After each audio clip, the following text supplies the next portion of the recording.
నమస్తే, నేను మీ Sampath Kumar. Welcome to 4 sides TV upfront news. ముందుగా బులెటిన్ హెడ్లైన్స్ చూద్దాం. మూడో రోజుకు టీడీపీ మహాసభ, 5 లక్షల మందితో బహిరంగ సభ.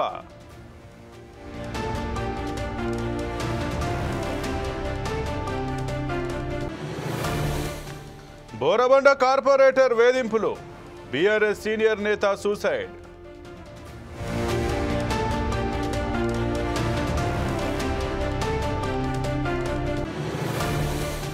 తెలంగాణలో నైరుతి రుతుపవనాలు, 2 రోజుల పాటు వర్షాలకు ఛాన్స్.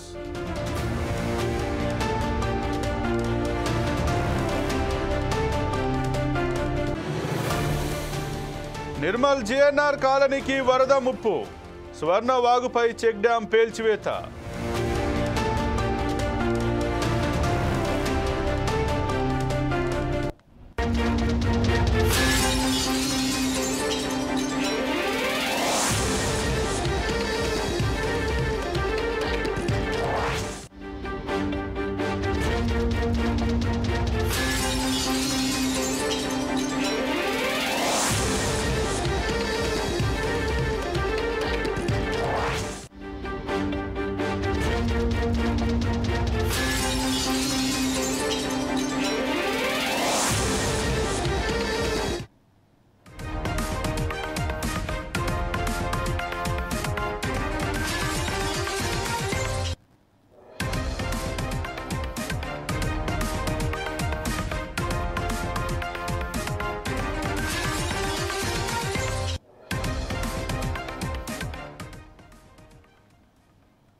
బులెటిన్లో బ్రేకింగ్ న్యూస్ చూస్తున్నాం. తెలంగాణ రాష్ట్రాన్ని నైరుతి రుతుపవనాలు పూర్తిగా కవర్ చేశాయని రాష్ట్ర వాతావరణ శాఖ ప్రకటించింది. ఈ ప్రభావంతో రాబోయే 2 రోజుల్లో రాష్ట్ర వ్యాప్తంగా తేలికపాటి నుంచి మోస్తరు వర్షాలు కురిసే అవకాశం ఉందని పేర్కొంది. కొన్ని జిల్లాల్లో మాత్రం భారీ వర్షాలు, వడగండ్ల వాన కూడా సంభవించవచ్చని హెచ్చరించింది. ఇదే సమయంలో గరిష్ట ఉష్ణోగ్రతలు సాధారణం కంటే 5 నుంచి 7 డిగ్రీల సెల్సియస్ తక్కువగా నమోదయ్యే అవకాశం ఉందని తెలిపింది. ఇప్పటికే హైదరాబాద్లో గరిష్ట ఉష్ణోగ్రత 28.8 డిగ్రీలుగా నమోదైనట్లు వాతావరణ శాఖ వివరించింది.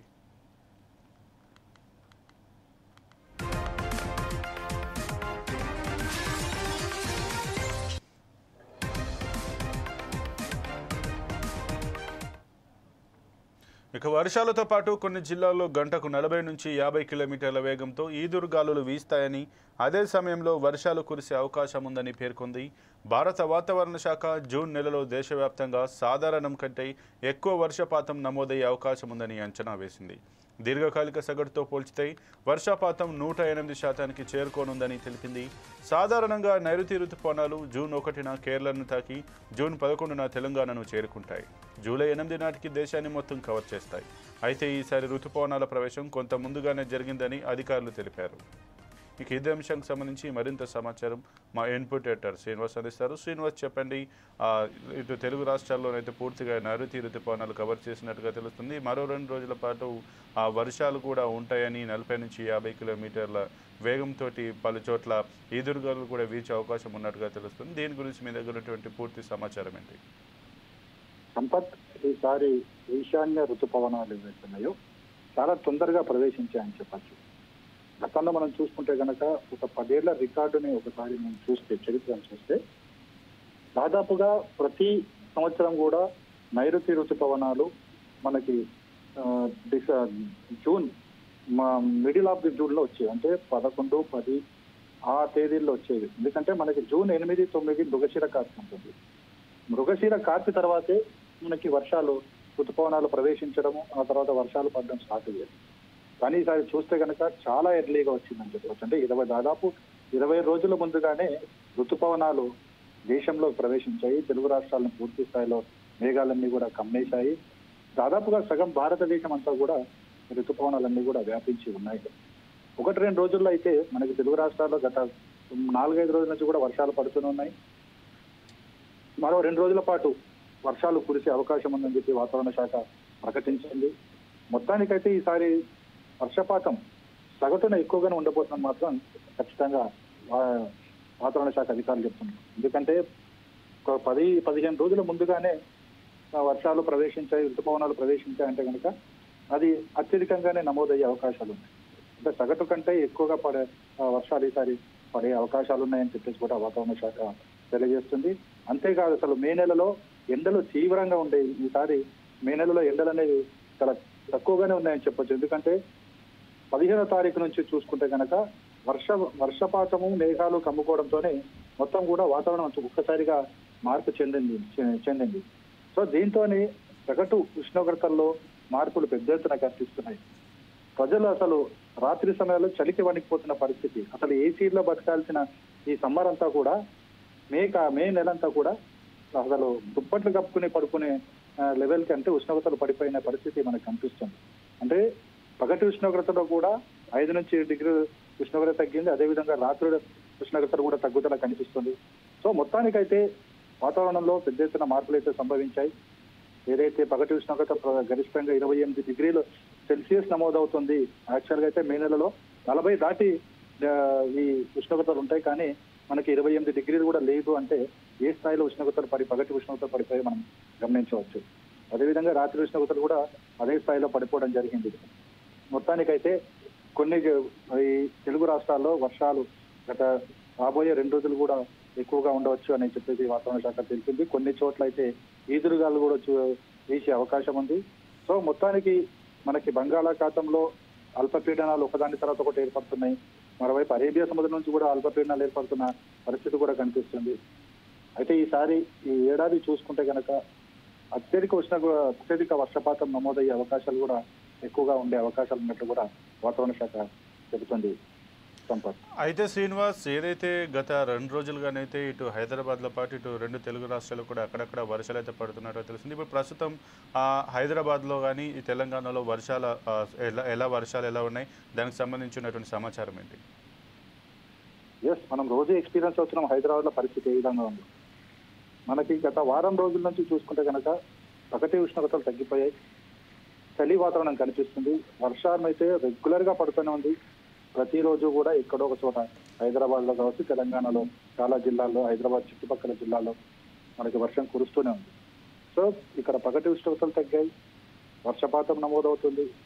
ఒకనొక సందర్భంలో అత్యధిక వర్షపాతం కూడా పడుతుంది. ప్రజలు బయటికి తిరగలేని పరిస్థితి, అంటే వాహనాలు రోడ్ల మీదకి రాలేని పరిస్థితి కూడా కనిపిస్తుంది. అయితే ఇటు తెలంగాణలో చూసుకున్నా సరే కొన్ని జిల్లాల్లో వర్షపాతం బాగానే ఉంది. అంటే మనకి ఋతుపవనాలు రాక ఈసారి మనకి చాలా ఫాస్ట్ గా వచ్చాయి. ఇది మనకి శుభ పరిణామంగా భావించాల్సి ఉంటుంది. తద్వారా సకాలంలో పంటలు వేసుకోవడానికి సమయం దొరికింది. అదేవిధంగా వాతావరణం తగ్గడం వల్ల అటు విద్యుత్ వాడకం కూడా తక్కువ అవుతుంది. తద్వారా చాలా విద్యుత్ సేవ్ అవుతుంది. మొత్తానికైతే ఋతుపవనాలు ఈసారి ఎర్లీగానే ప్రవేశించాయని చెప్పచ్చు. Sampath. Okay, thank you Srinivas.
ప్రతి ఏటా వర్షాకాలంలో ముంపునకు గురవుతున్న స్థానిక సిఎన్ఆర్ కాలనీని రక్షించేందుకు సమీప స్వర్ణవాగులోని చెక్ డ్యాంను పేల్చి ఎత్తును తగ్గించారు.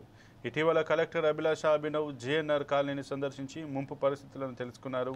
వాగులోని ఎత్తుగా ఉన్న చెక్ డ్యాం కారణంగానే పక్కన ఉన్న ఈ కాలనీకి ముంపు గురవుతుందని సంబంధిత అధికారులు నిర్ధారించారు.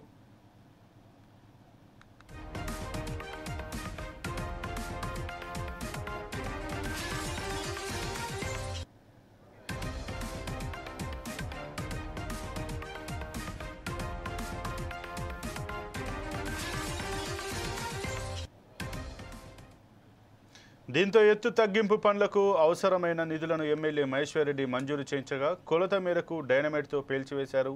చెక్ డ్యాం ఎత్తు తగ్గడంతో వాగులోని వరద ప్రవాహం జేఎన్ఆర్ కాలనీలోకి చేరే అవకాశం ఉండదని, వర్షాకాలంలో వరద ముప్పు తప్పనుందని అధికారులు పేర్కొన్నారు. దీంతో కాలనీ వాసులు, సిద్దాపూర్, ఆదర్శనగర్, ఈద్గాం ప్రాంత ప్రజలు ఊపిరి పీల్చుకుంటున్నారు.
బోరబండలో ఉద్రిక్తత వాతావరణం నెలకొంది.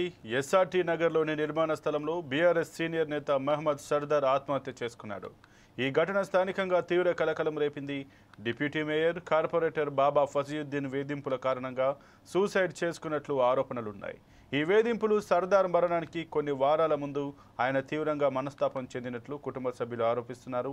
ఈ సంఘటనకు 15 రోజుల ముందు గ్రేటర్ హైదరాబాద్ మున్సిపల్ కార్పొరేషన్ అధికారులు కూల్చివేత కార్యక్రమాన్ని చేపట్టారు.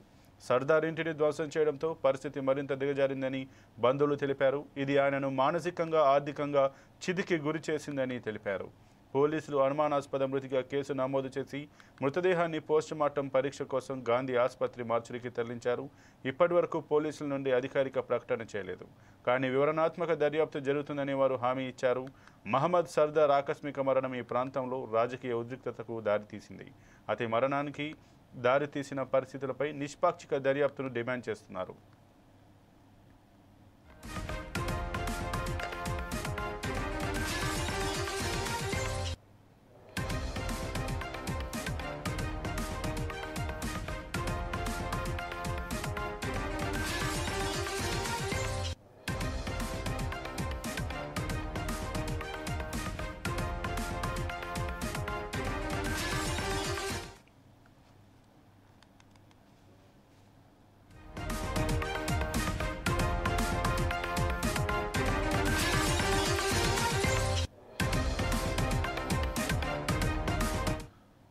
బోరబండలో ఉద్రిక్తత వాతావరణం నెలకొంది. ఎస్ఆర్టీ నగర్లోని నిర్మాణ స్థలంలో బీఆర్ఎస్ సీనియర్ నేత మహమ్మద్ సర్దార్ ఆత్మహత్య చేసుకున్నాడు.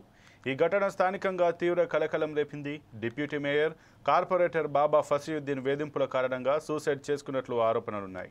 ఈ వేధింపులు సర్దార్ మరణానికి కొన్ని వారాల ముందు ఆయనను తీవ్రంగా మనస్తాపానికి చెందినట్లు కుటుంబ సభ్యులు ఆరోపిస్తున్నారు. ఈ సంఘటనకు 15 రోజుల ముందు గ్రేటర్ హైదరాబాద్ మున్సిపల్ కార్పొరేషన్ అధికారులు కూల్చివేత కార్యక్రమాన్ని చేపట్టారు. సర్దార్ ఇంటిని ధ్వంసం చేయడంతో పరిస్థితి మరింత దిగజారిందని బంధువులు తెలిపారు. ఇది ఆయనను మానసికంగా, ఆర్థికంగా చితికి గురి చేసిందని తెలిపారు. పోలీసులు అనుమానాస్పద మృతిగా కేసు నమోదు చేసి మృతదేహాన్ని పోస్టుమార్టం పరీక్ష కోసం గాంధీ ఆసుపత్రి మార్చురీకి తరలించారు. ఇప్పటి వరకు పోలీసుల నుండి అధికారిక ప్రకటన చేయలేదు. కానీ వివరణాత్మక దర్యాప్తు జరుగుతుందని వారు హామీ ఇచ్చారు. మహమ్మద్ సర్దార్ ఆకస్మిక మరణం ఈ ప్రాంతంలో రాజకీయ ఉద్రిక్తతకు దారితీసింది.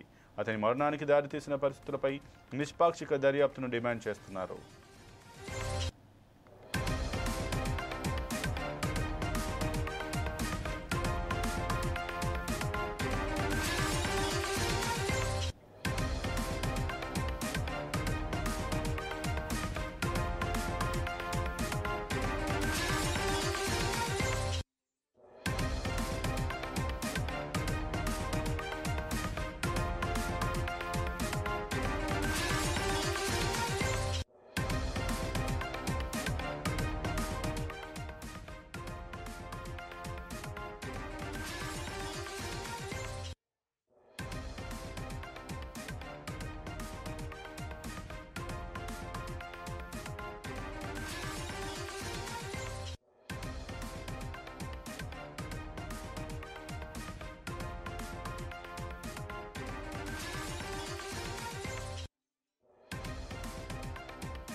ప్రధాని నరేంద్ర మోడీ సిక్కింలో పర్యటిస్తున్నారు. ఇప్పుడు ఆ లైవ్ చూద్దాం.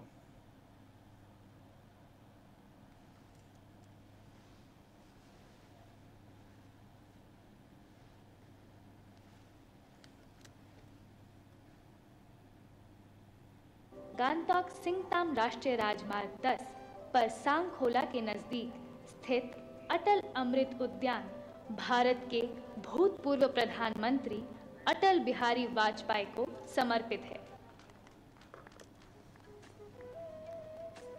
पशुपालन विभाग ने राज्य सरकार द्वारा 2 वर्षों में मामरिंग में एक अद्वितीय गौशाला की परिकल्पना को साकार किया, जो गौ रक्षण, जैविक पशुपालन और ग्रामीण आत्मनिर्भरता का प्रतीक बन चुकी है।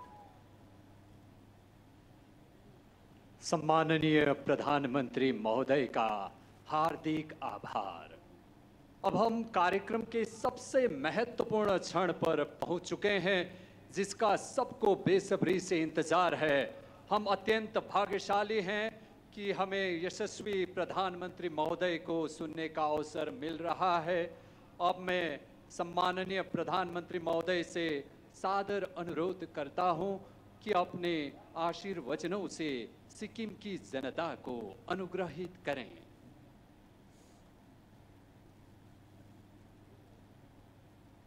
सिक्किम के राज्यपाल श्री ओम प्रकाश माथुर जी, राज्य के लोकप्रिय मुख्यमंत्री, मेरे मित्र प्रेम सिंह तमांग जी,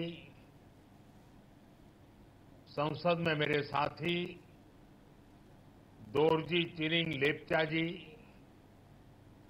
डॉक्टर इंदिरा हांग सुब्बा जी, उपस्थित अन्य जनप्रतिनिधिगण, देवी और सज्जनों,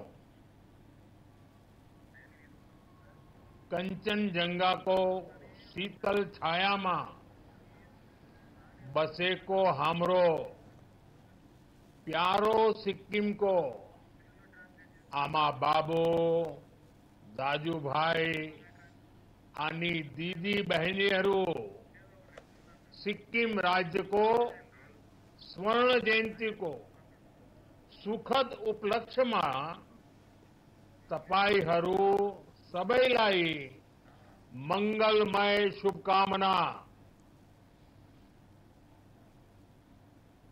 आज का ये दिन विशेष है। ये अवसर सिक्किम की लोकतांत्रिक यात्रा की गोल्डन जुबिली का है। मैं स्वयं आप सबके बीच रह करके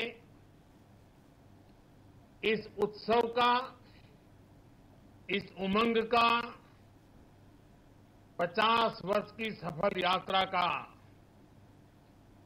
साक्षी बनना चाहता था।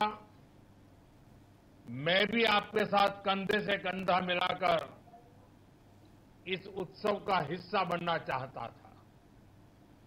मैं बहुत सुबह जल्दी दिल्ली से निकलकर बागडोगरा तो पहुंच गया, लेकिन मौसम ने मुझे आपके दरवाजे तक तो पहुंचा दिया, लेकिन आगे जाने से रोक लिया।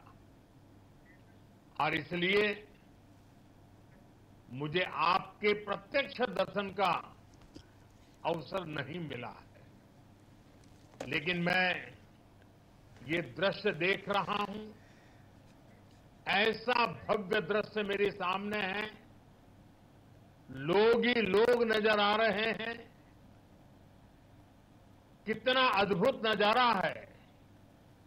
कितना अच्छा होता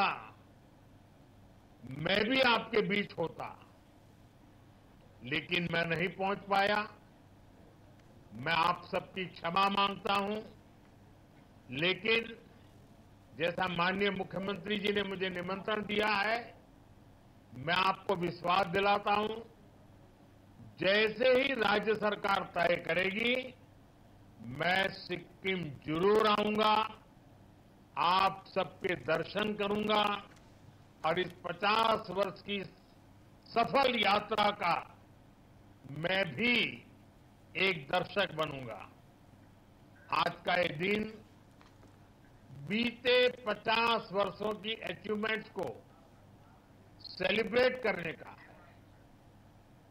और आपने इतना बढ़िया कार्यक्रम आयोजित किया है, और मैं तो लगातार सुन रहा था, देख रहा था। खुद मुख्यमंत्री जी इस आयोजन को यादगार बनाने के लिए काफी ऊर्जा के साथ लगे रहे। वो दिल्ली में भी मुझे 2 बार आकर के निमंत्रण देके गए। मैं आप सभी को सिक्किम राज्य के 50 वर्ष होने की बहुत बहुत बधाई देता हूं। హైదరాబాద్ ముషీరాబాద్ నియోజకవర్గం లోయర్ ట్యాంక్ బండ్లోని ఎంఆర్ఓ కార్యాలయంలో ఆర్ఐని అదుపులోకి తీసుకున్నారు ఏసీబీ అధికారులు. ఫ్యామిలీ మెంబర్ సర్టిఫికేట్ మంజూరు చేయడం కోసం 25,000 రూపాయల లంచం తీసుకుంటున్న స్పెషల్ ఆర్ఐ మహేష్ను రెడ్ హ్యాండెడ్గా పట్టుకున్నారు. సర్టిఫికేట్ జారీ చేసేందుకు మొత్తం ₹1,10,000 లంచం డిమాండ్ చేయగా 25,000 ముందుగా ఇవ్వాలని ఒప్పందం చేసుకున్నారు. బాధితుల ఫిర్యాదు మేరకు నిఘా వేసి 25,000 తీసుకుంటుండగా అదుపులోకి తీసుకున్నారు. క్యాంటీన్లో నెల జీతం పైన పనిచేసే జి రామకృష్ణ అనే వ్యక్తి ఫ్యామిలీ సర్టిఫికేట్స్ కోసం అప్లై చేసి ముషీరాబాద్ తహసీల్దార్ కార్యాలయంలో స్పెషల్ ఆర్ఐ మహేష్ను కలిశారు. దీంతో సదరు ఆర్ఐ తనకు ₹10,000 ఇస్తేనే సర్టిఫికేట్ వస్తుందని చెప్పాడు. దీంతో కంప్లైంట్దారుడు ఏమీ చేయలేక డిమాండ్ చేసిన మేరకు ఒప్పుకొని ముందుగా 25,000 ఇవ్వడానికి సిద్ధపడ్డాడు. ముషీరాబాద్ తహసీల్దార్ కార్యాలయంలో లంచం తీసుకుంటుండగా ఏసీబీ అధికారులు ఆర్ఐ మహేష్ను రెడ్ హ్యాండెడ్గా పట్టుకున్నారు. రెవెన్యూ ఇన్స్పెక్టర్ని అదుపులోకి తీసుకున్న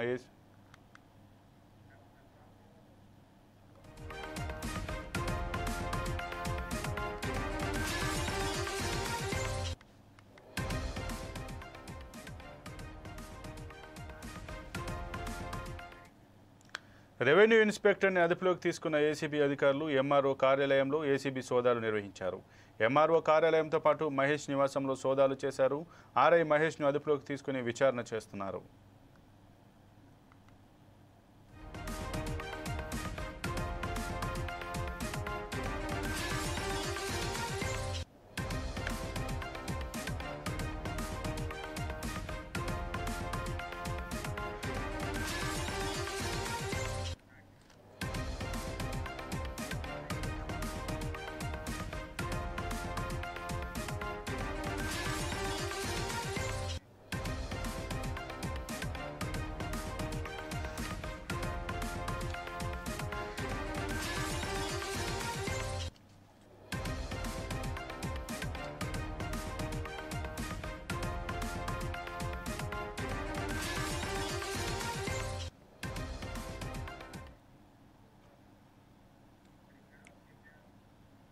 ఇక ఏవి ఇప్పటివరకు బులెటిన్లోని అప్డేట్స్ మరిన్ని అప్డేట్స్ కోసం చూస్తూనే ఉండండి 4 Sides TV.